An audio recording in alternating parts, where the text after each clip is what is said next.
So again, I was coming up. It wasn't this aisle. It was like right about in here.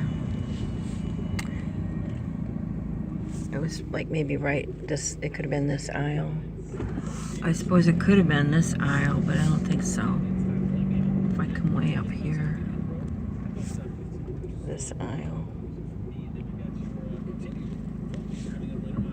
No, I think it was the one back there that I thought it was. So anyway, she wrote down her name, phone number, and the words State Auto, which is supposed to be the auto insurance company, right? And I noticed tonight, I looked up here, I don't know if you can see it, it's hard to see, but there's a camera up there. And if they can find the accident on camera from the receipt dates, like I was arriving at the store, I hadn't gone in the store yet, and after the accident I went in the store. All right, and I do generally keep receipts, and I found 2 of them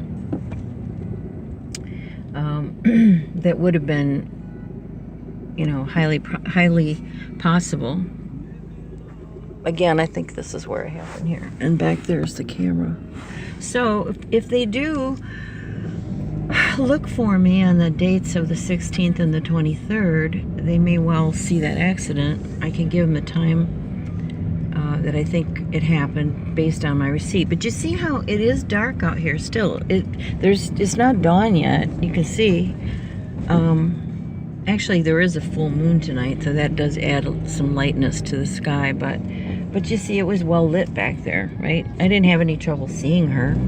We were standing there talking, not for long, but she seemed to be about 22, a thin-looking face, long blonde hair.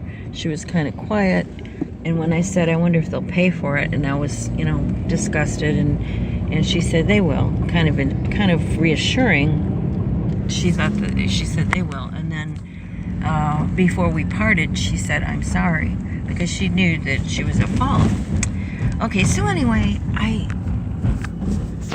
didn't get the estimate till about 2.5 weeks ago, maybe, and the estimate came to over $1,200. And the guy who did the estimate told me it's because where the impact was involved 2 panels. So that's a panel for the front of the car and the panel for the door. And because it involved 2 panels, and I believe he said they'd have to remove the bumper. He said that's why it came to as much as it did, because it's not a very deep dent. Okay, and I'm really the only one that rides in this car, but I had to try to open the door the other day, and so all these weeks I didn't know I can't open that door now because of that dent. I can only open the door maybe 8 to 10 inches, something like that.